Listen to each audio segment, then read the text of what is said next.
Hello வணக்கம். சிறுகடிக்க ஆசை சீரியலின் இன்றைய எபிசோட் அப்டேட் குறித்து பார்க்கலாம்.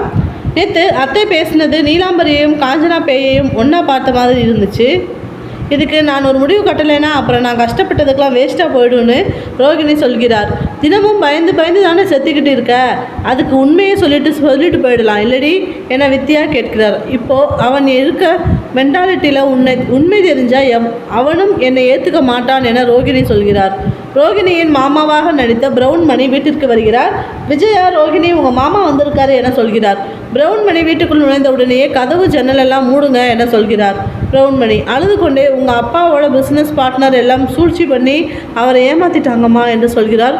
இதை கேட்டு ரோகிணி அதிர்ச்சி அடைகிறார். நான் போய் அவரை ஜெயிலில் பார்த்துட்டு வந்தேன் என்று பிரவுன் மணி சொல்கிறார். அப்போது சொத்தெல்லாம் எடுத்துப்பாங்களா என விஜயா கேட்கிறார். முத்து மீனாவின் காதில் பார்த்தியா, அவருக்கு ஏதாவது ஆச்சான்னு கேட்கல, சொத்தெல்லாம் போயிட போகுதுன்னு பயப்படுறாங்க என சொல்கிறார். சொத்தெல்லாம் எடுக்க மாட்டாங்க, இப்போதைக்கு எதையும் எடுக்க முடியாதுன்னு சொல்லி பிளாக் பண்ணி வச்சுட்டாங்க என சொல்கிறார் பிரவுன் மணி. நானே இப்போ திருப்பதிக்கு போய் மொட்டை போட போகிறேன் என பிரவுன் மணி சொல்கிறார். இந்த தலையிலையா என முத்து கலாய்க்கிறார். ரோகிணியால் இதை எப்படிங்க தாங்கிக்க முடியும், அவர் சீக்கிரமாக வெளியே வந்தால் நல்லது தான் என மீனா சொல்கிறார். மீனா விஜயாவுக்கு காஃபி கொண்டு போய் கொடுத்து நீங்கள் எப்போவுமே இந்த டைமுக்கு காஃபி குடிப்பீங்களே, இந்தாங்க என சொல்கிறார். விஜயா அந்த காஃபியை தட்டிவிட்டு செல்கிறார்.